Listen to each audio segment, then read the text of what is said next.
Բարև ձեզ սիրով։ Թեմաները շատ են, եւ ուզենք նաև ձեր քննադատականը լսել, թերևս ասենք այս հարցի,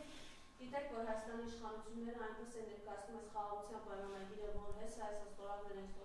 կարծես հաղթող կողմն են իրենք եւ մի մեծ դժվարություն են հասել։ Ըստ էության մենք սրանց տեսնենք զուգահեռ Ադրբեջանը ոնց է արձագանքում, ինչպես է Ալիևը ասում, որ ձեր նկատմամբ զրոյական վստահություն ամեն ինչ պետք է թղթի վրա արձանագրվի եւ քանի օր է Ադրբեջանը ըստ էության տեղեկատվական տերոր է իրականացնում անընդհատ համնում գցելով իրենց, որ Հայաստանը 3 օրինակ տարբեր ուղղությունների մասին է նշում, իբր կրակ է բացել, որը չհամապատասխանում իրականությանը։ Խնդրեմ սրանց խաղաղության պայմանագիրն ու Ադրբեջանի պատասխանը։ Նախ եւ առաջ հասկանալի է, որ սրանց համար Ադրբեջանի կողմից այդ պատերազմի պայմանագիրը ստորագրելը պիտի լիներ ինչ-որ մեծ ձեռքբերում, այսինքն ինչ էլ անեն, իրենց համար մեծ ձեռքբերում որպես պետք է ներկայացնեն։ Արցախը տան մեծ ձեռքբերում է։ Սիրիայի հայերին տեր չկանգնեն մեծ ձեռքբերում է։ Երուսաղեմի հայերին տեր չկանգնեն մեծ ձեռքբերում է։ Տավուշի տարածքները տան մեծ ձեռքբերում է։ Ընդհանրապես այդ բոլոր մեծ ձեռքբերումները ինչի համար են նրանց համար մեծ ձեռքբերում, որովհետև ի վերջո նրանց ձեռքբերումները միայն նրա համար են, որպեսզի իրենց իշխանությունը պահեն։ Ցանկացած պատասխանատու իշխանություն 2020 թվականի նոյեմբերի 9-ից հետո հրաժարական կտար ու կգնար կզբաղվեր իր գործունեությամբ, ասենք օրինակ Արսեն Թորոսյանը կգնար բժշկությամբ կզբաղվեր, կասեր, արա այս ինչ քակ կերա ես մտա քաղաքականություն, կամ Ալեն Սիմոնյանը օրինակ կգնար կինոյում կնկարվեր եւ կինոյում կթքեր մյուս դերասանների դեմքին, կամ օրինակ Վահագն Ալեքսանյանը կգնար եւ կենթանաբանական այգում կաշխատեր կամ ենթադրելով որ կենթայիներ սիրում են, որտեղ լավ կենթայիներ են այնտեղ, բայց նրանք որոշեցին, որ չէ, մենք պիտի մնանք քաղաքական գործիչ եւ շարունակենք մեր ճիշտը ապացուցել։ Եվ այս ճիշտը ապացուցելու ընթացքում իհարկե մենք տուժում ենք, մեր իրավունքները գնալով ավելի խախտվում են, մենք ավելի թուլանում ենք, մենք կորցնում ենք մեր սեփականությունը, բայց նրանց համար մեծ ձեռքբերում է։ Այսինքն որ երիտասարդ տղաները, այսօր հենց նոր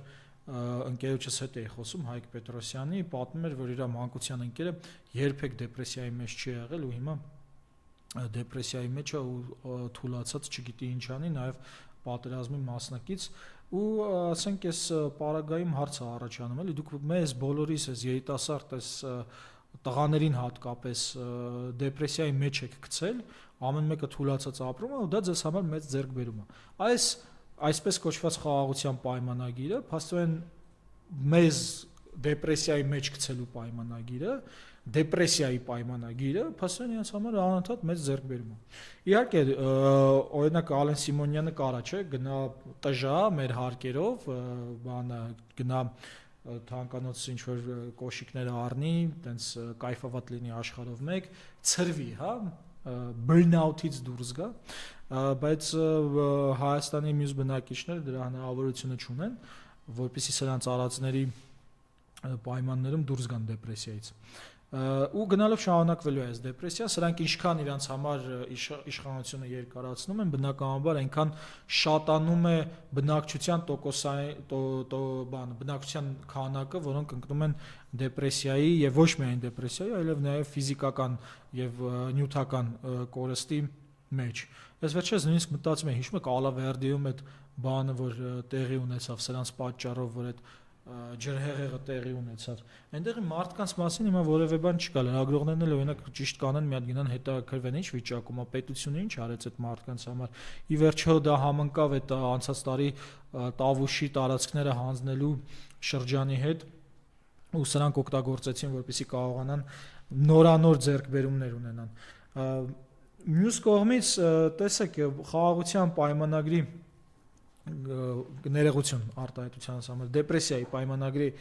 կետերից մեկն էլ բանն է, հա, այդ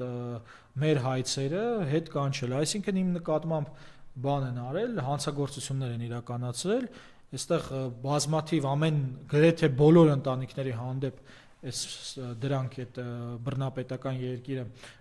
հանցագործություններ է իրականացրել, բայց սրանք որոշել են, որ մենք պետք է բան այս դեպրեսիայի պայմանագրի համար բան անենք,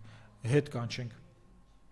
դատական հայցերը։ Էլ ինչ խաղաղության մասին է խոսքը։ Ես կարող եմ խաղաղ լինել, երբ որ իմ նկատմամբ իմ ընտանիքի ազգը նկատի ունեմ, մեծ ընտանիքի հանդեպ այդ հանցագործությունները իրականացրածներին իսկի չեն կարողանում արդարադատության հասցնել, ինչ խաղաղության պայմանագրի մասին է, ասես ուղիղ դեպրեսիա է։ Դեպրեսիա, ստրես եւ ինքնաոչնչացման պայմանագիր է, ինչ հեքիաթներ էլ պատմեն, հա, սրանք իրանց դավաճանական լեզվով։ Ընդ որում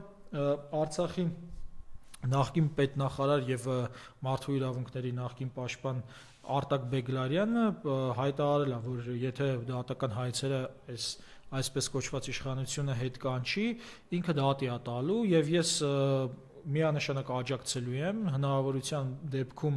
միանալու եմ այդ դատական process-ին, որովհետեւ սա ոչ միայն Հայաստանի, Արցախի հայերի հարց է, այլ նաեւ մարդկության հարց է։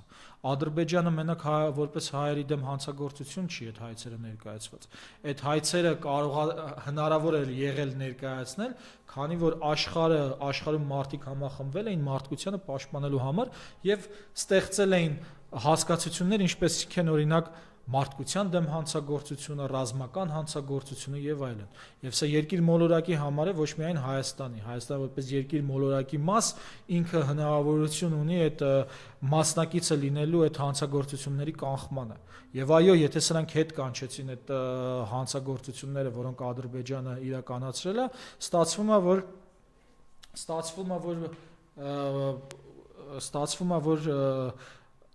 Հայաստանը հետ է կանչում մարդկության դեմ հանցագործությունների հայցերը, այսինքն Հայաստանը դեմ է, որպեսզի կանխարգելվեն ամբողջ աշխարհում ցեղասպանություններն ու նմանատիպ ոճրագործությունները, որ օրինակ հիմա Սիրիայում է իրականացվում։ Այո, միանշանակ պետք է բոլոր հայերը, Հայաստանի քաղաքացիները եւ հայերը աջակցեն այդ նոր հայցերին, որոնք պետք է ուղղված լինեն ըստ դահիճների դեմ։ Ինչպես Ալեն Սիմոնյանը թքում է քաղաքացու դեմքին, այդպես էլ նաև նույնն անում է պատերազմի մասնակիցների եւ իրենց կյանքը տվածների հանդեպ։ Չէ՞ որ ասենք կան կադրեր, որտեղ Ադրբեջանը գլխատում է մեր զինվորներին, որտեղ բան է անում, կնոջը մասնատում է։ Հիմա այդ հայցերը հետ է կանչում, դու Ալեն Սիմոնյան եւ Նիկոլ Փաշինյան հետ եք կանչում այդ կնոջ մասնատման հայցերը։ Ես կարծում եմ, որ աշխարհում ընդհանրապես բոլորին պետք է կոնսոլիդացնել Հայաստանի այս խմեդ ռուժական, այդ փոլփոթական իշխանության դեմ։ Հնարավոր չի հանդուրժել այնպիսի բան, որը կոչվում է մարդկության դեմ հանցագործությունների հայցերը հետ կանչել։ Այսինքն մենք Հայաստանով այս եղեռնամոլ իշխանությամբ մենք բան ենք անում, նպաստում ենք աշխարհում ցեղասպանություններին, հա։ Մենք երբ որ ցեղասպանությունների կանխարգելող ժողովուրդ ենք, ազգ ենք եւ մենք զսպում ենք ինչ որ իմաստով աշխարհում ցեղասպանությունները, այդ թվում Թուրքիային, որի շնորհիվ հիմա ալավիներին, դրուզներին եւ քրիստոնյաներին են կոտորում, սարսափելի ձևով են կոտորում, նույնիսկ հանիբալիզմի է հասել։ Այդ տերորիստները նույնիսկ Բորիս Մուրազին էր, հա, ցույց տվել այդ բաները, վիդեոները, որտեղ հանիբալիզմով են արդեն զբաղվում դրանք բանում Սիրիայի ծովային տարածքներում։ Ու մենք երբ որ այն ժողովուրդն ենք, որը երկիր մոլորակի վրա սովորացնում ենք մարդկանց մարդկայնորեն ապրել, ասում ենք չի կարելի ցեղասպանություն, չի կարելի որ մի տեսակը մարդկանց մյուս տեսակին վերացնի, հիմա դարել ենք այդ ֆաշիստները, այն էլ ինքն է ֆաշիզմով զբաղվող, հա, եղեռնագործներ, որոնք բան են, հայցեր պիտի հետ կանչեն, որպեսզի հանկարծ չապացուցվի աշխարհով մեկ, որ Ադրբեջանը հանցագործ պետություն է։ Այսինքն մենք հետ կանչենք մեր դեմ իրականացված ոճրագործությունների հայցերը, իսկ Ռուբեն Վարդանյանի, Լևոն Մնացականյանի եւ բանի մյուս Խաչատրյանի եւ մնացած Դավիթ Իշխանյանի պես մարդիկ ապօրինի դատվեն այնտեղ, երբ որ Եվրոմիությունով, Եվրոխորհրդով անգամ բան են անում, բանաձև են ընդունում Ադրբեջանի դեմ եւ հայտարարություններ են անում, ինչ է նշանակում սա։ Իհարկե մենք պիտի ամեն ինչ անենք, որ հայցերը հետ չկանչվեն, իսկ դա նշանակում է այս իշխանությունների հեռացում եւ բայց մյուս կողմից եթե հետ կանչվեն, այո, մենք պետք է շարունակենք մեր իրավունքները պաշտպանել այս իշխանությունների դեմ դատական հայցեր ներկայացնելով, ընդ որում դատական հայց ներկայացնելը մի կոմպոնենտն է։ Պիտի բոլոր գործիքակազմերը օգտագործվի սրանց վերացման, ինչպես ֆաշիստական Գերմանիայի պարագայում, հա, ֆաշիստական Գերմանիայի պարագայում միայն Նյուրնբերգը չի եղել։ Այնտեղ կիրառվել է թե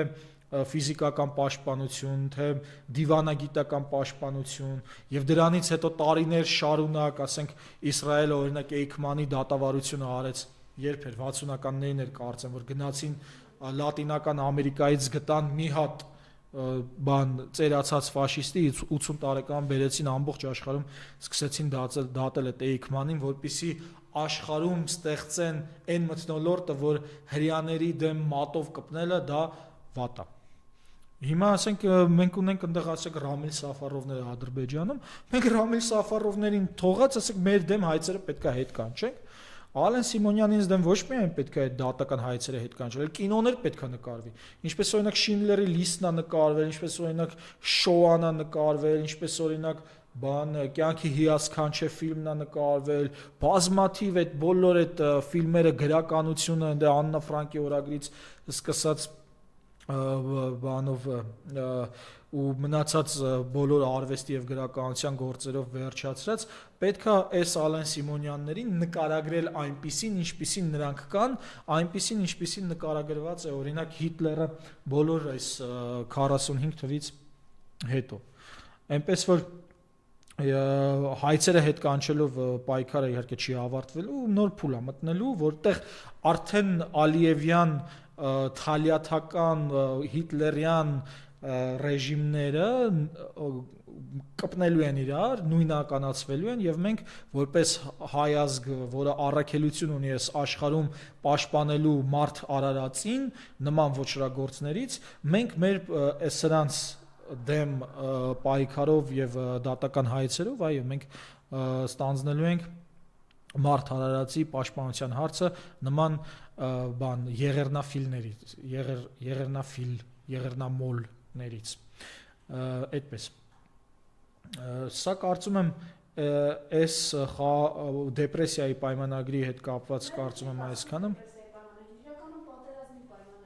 դե պատերազմը մի դեպրեսիա էլ պատերազմն է բարձրապես գիտեք ոնց է նայեք իրանքով են Արցախը հանձնած քաղաքացու վրա թքող գերիներին բրախած, հայերին բրախած, ինձ բրախած, ինչ որ արարածներ կարան ինձ մեղադրեն, ոչ, չեն կարա տենց թքեն քաղաքացու վրա եւ մեղադրեն քաղաքացուն, այդպես դա չլսված բան է։ Այնպես որ նրանց ասածը ես կարծեմ ձեր եթերում բազմաթիվ անգամ ասել եմ, ասնավանի չի, դավաճանի խոսքը ասնավանի չի։ Մեղադրեն, չմեղադրեն, ինչ է նշանակում մեղադրում են։ Ու ասենք Հիտլերը գա ինձ մեղադրի, Հիտլերը ով է որ ինձ մեղադրի, ոչրագործ մեկն է, կամ Թալիաթը գա ինձ մեղադրի, կամ Ալիևը։ Բայց տեսնում եք, չէ՞, նաև իրենք իրենց բնորոշ Գյումրիում իրավիճակը ընտրությունների գնալուց կասում, խնդրեմ այս խոսել։ Ճիշտն ասած Գյումրիի հետ կապված որոշակի, չի ասի հույսեր, որպեսզի չընկնենք այն շրջափուլի մեջ, հա, որ հույսեր ենք ունենում, հետո հույսերը չեն կատարվում եւ կրկին դեպրեսիայի մեջ ենք ընկնում, սակայն ես ինքս գնացել էի Հայակվեի հետ Գյումրիում էինք, այնտեղ գրասենյակ էինք բացում եւ Գյումրիում Հայակվեն իրականացնելու դիտորդական առաքելություն ու 3000 հոգի մոտավորապես մոբիլիզացրել է այդ դիտորդական առաքելության համար, սա մի կոմպոնենտ, որը արդեն դրական է, հա, մի տարիների աշխատանքը, որ իր արդյունքը տալիս է, այսինքն մեր վերահսկողության մեթոդա, որը իրականացվում է մեր կողմից եւ մենք ենք զարգանում, հա, ոչ թե ասենք ինչ-որ Transparency International կամ USAID կամ ԵԱՀԿ-ի ԺՀՄԻԳ-ը, այլ մենք ինքներս ներսում ենք զարգանում մեր միջոցներով, որպեսզի կարողանանք Հայաստանի այդ ժողովրդավարության այդ կայացումը ապահովենք, սա շատ կարևոր է, որ հենց ներսից է տեղի ունենում, ինձ դուր է գալիս ու ես ճիշտ ասած ինչ որ առումով նաև հպարտ եմ որպես Հայակվեի խորհրդի անդամ, որ այս ինստիտուտը հենց ներսից զարգանում է։ Մյուս կողմից, որ նայում ես Մայր Հայաստանի բանը շարժումը եւս շատ հաճելի է, ահա իրենք կազմակերպված քայլերի հաջորդականությամբ հասկանում են թե որը որից հետո պետք է անեն, ինչ գործողություններ պետք է անեն եւ իրենց ծրագիրը ներկայացնելը նույնիսկ շատ դրական եմ գնահատում, որովհետեւ իսկապես Գյումրիի զարգացման ծրագիր ունեն։ Մյուս կողմից Ռուբեն Մխիթարյանն է, որը իր շարմն է բերում այս ամբողջ այս քարոզարշավին, իր այդ զորացնող կերպարն է, էլի այս պայքարի մեջի, թեև մեկ-մեկը շատ է բանը նյարդայնանում, բայց դե չես կարա չնյարդայնանաս սրանց այս դեպրեսիայի դարաշրջանում, բայց այս առումով այո, այս մի կողմից կա այդ գույնը, չամի չէ, այսպես ասած, Ռուբեն Մխիթարյանը, մյուս կողմից կա այդ կազմակերպվածությունը եւ քաղաքագիտական իմաստով բանը հմտությունը Մայր Հայաստանը եւ մյուս կողմից կա այդ ժողովրդավարական այդ մոտեցումը պահպանելու եւ վերահսկելու խումբը, որը հայակվեն է, որը այս իմաստով ինձ դուր է գալիս, այո, բայց արդյոք Գյումրիի ընտրություններից հետո չեն գողանալու սրանք իշխանությունը, միանշանակ գողանալու են, ընդ որում հիմա փորձում են տենց վերացարկվեն Գյումրիում, իբր կապ չունեն Նիկոլ Փաշինյանի հետ, բայց իհարկե կապ ունեն, ՔՊ-ի սարիկն է եւ դա բան չունի, ուրիշ ամբողջ բանը քարոզարշավի ժամանակ էլ արդեն ընտրակեղծիքներ են անում եւ Հայաստանի բանը գլխավոր Նիկոլ Փաշինյանը արդեն մեկնել է Գյումրի եւ տեսել եք, որ իր ռեսուրսը օգտագործում է քարոզարշավի ընթացքում, ինչը կեղծիք է, դա ընտրակեղծիք է, հա, եւ այս իմաստով մենք պետք է հասկանանք, որ նրանք գողանալու են արդյունքները, ինչպես դա արել են Ալավերդիում, ինչպես դա արել են Երևանում, ինչպես դա արել են Գորիսում եւ նրանք հմտանում են ընտրության գողանալու հարցում։ Նրանք ընտրությունը գողանում են քվեարկությունից հետո եւ քվեարկությունից առաջ։ Քվեարկության օրը նրանք կարողանում են ցուցադրել, որ արդար է քվեարկությունը, որովհետեւ գիտեք, մեր ժողովրդի մեջ բան կա մենթալիտետ, մտածողություն, որ ընտրությունը այդ քվեարկության օրն է, ոչ, քվեարկության օրը չի, ընտրությունը ամբողջ այդ քարոզարշավից սկսած մինչև արդյունքների հայտարարումն է եւ այդ հայտարարումից հետո էլ տեղի ունեցող process-ը, կոալիցիաների կազմումը եւ այլն։ Միանշանակ գողանալու են ընտրությունը Գյումրու ընտրություններում պարտվելու են, բայց այդ պարտությունը իրանք գողանալու են։ Նույնը եղավ Երևանում, հա, իրանք գողացան, իրանք գող են։ Իրանք ոչ միայն գողացել են մեր կյանքերը, իրանք ոչ միայն գողացել են մեր արդարությունը, մեր հիշողությունը, գողացել են, բայց չեն կարողանում մինչև վերջ այնտեղ պահեն, որ չգտնենք եւ հավանաբար չեն կարողանա։ Սակայն այս գողերը, ընտրագողերը նույնը անելու են Գյումրիում եւ իհարկե նաեւ Փարաքարում։ Այնպես որ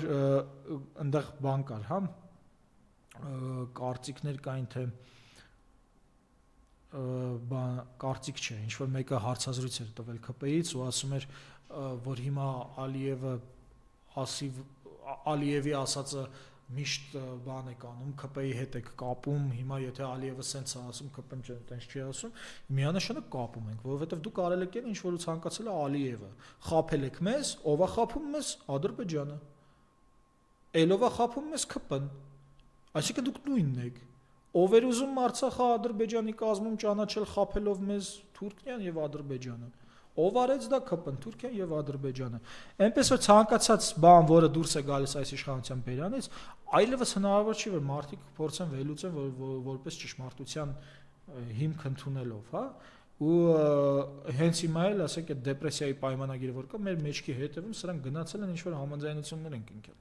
Դուք գիտեք ինչի մասին է այդ դեպրեսիայի պայմանագիրը, որոշ բաներ սենց գցել են հանրության շրջանում, հետո բացելու են, ներկայացնեն, ասեն տեսեք ինչ հաղթանակներ են այս դեպրեսիայի պայմանագրում եւ նորից գցեն մեզ դեպրեսիայի մեջ իրենց ստերով, որովհետեւ չես կարող դու 44 օր ստել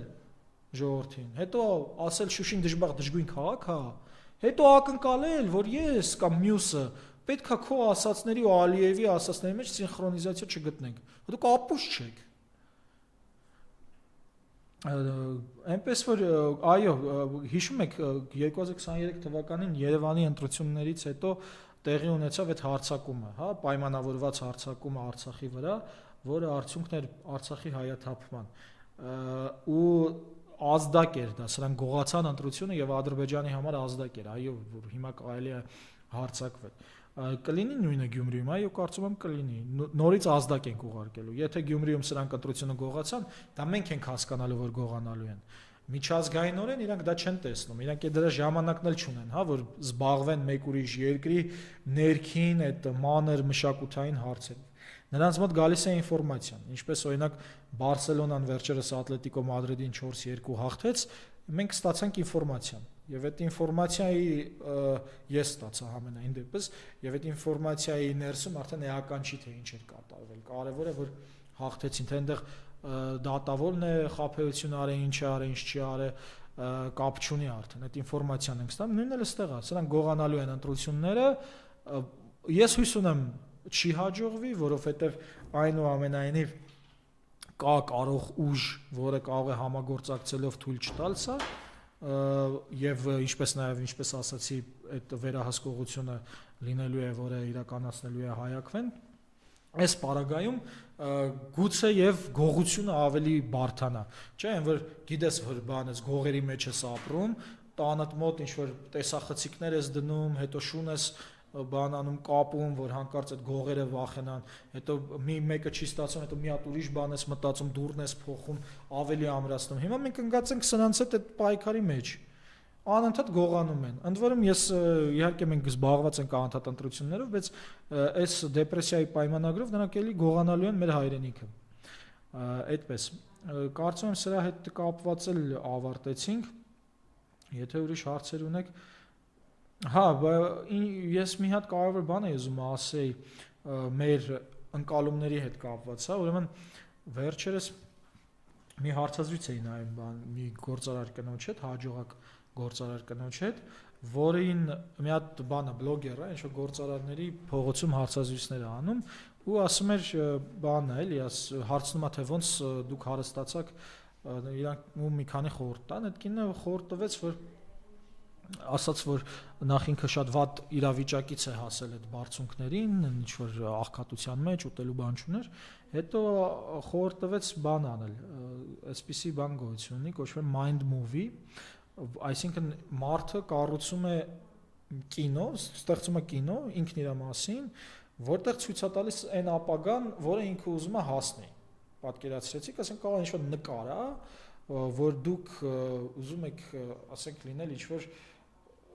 բանում, աշտոնի ենթադրենք, կամ ձեր երազանքների մասնագիտությունն եք ուզում, ու այդ նկարում արդեն տենց որպես ներկա ասում է, ես արդեն, չգիտեմ, բան եմ, այդ բարձրագույն sense կատարյալ բժիշկ եմ եւ այլն։ Ու այդ ասում եմ, որ մի քանի անգամ որ նայում եք, ձեր ուղեղում նեյրոնները ցանցեր են ստեղծում, որ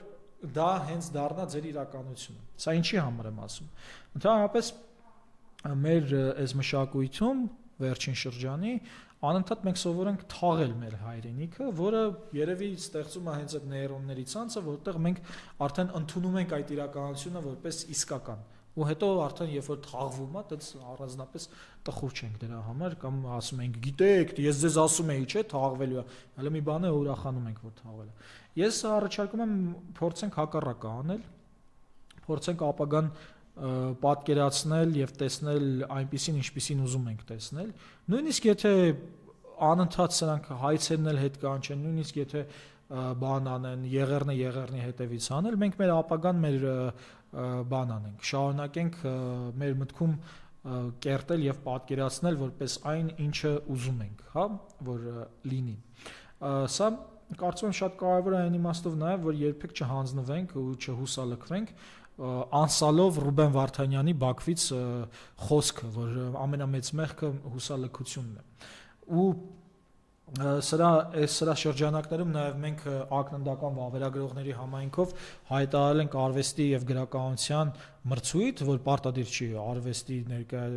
արվեստագետ լինեք կամ գրող, որ մասնակցեք, պարզապես ստեղծագործող, որի նպատակն է մեկս մյուսին քաջալերելը, գոտեպնդելը, հա, մեր ստեղծագործություններով, կլինի երգ, նկար, պար, ինչ ուզում է, ամեն ինչ կարա լինի, եւ խորագիրն է զորացրու, եւ շատ ուրախ կլինենք, որպեսզի դուք ինքներդ մտածեք, թե ինչ ստեղծագործությամբ կարող եք զորացնել ինձ, ձեզ, ձեր հարազատներին, հայ ժողովրդին, որպեսզի էներգիա լցվի մեր մեջ ու որ կարողանանք այս համաշխարհային մակարդակի Նիկոլ Փաշինյանությունը հաղթահարել եւ շարունակել կերտել մեր ապագան, այնպես որ զորացրու, որ զորանաս։ Այսքանը այսօր, ձեզ եմ շնորհակալ։